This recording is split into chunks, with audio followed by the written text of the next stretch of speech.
स्वागत छ साथी साथीहरू यो हाम्रो युट्युब गोकुल सिक्युरिटी ज्ञानमा। आज मैले तपाईँ मलेसियामा स्यालेरी बढेर कति भएको छ भन्ने बारेमा सम्पूर्ण जानकारी दिन गइरहेको छु। अहिले मलेसिया जाने साथीहरूलाई एकदम मालामाल हुनेछ।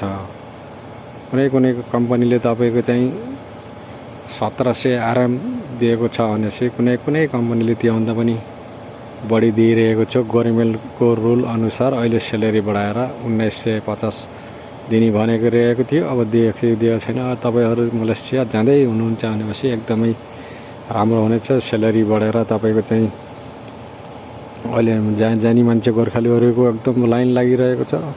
मेरो भिडियो हेर्नु होला, त्यसमा मैले पुरा डिटेलमा भिडियो बनाएर हालेको छु। मलेसिया जानी खानी बस्ने स्यालेरी अनि कम्पनीको बारेमा सम्पूर्ण जानकारी र कुन सिटीमा कति स्यालेरी दिन्छ भन्ने हिसाबमा म फेरि एउटा भिडियो बनाउने छु 1-2 दिनको बाद।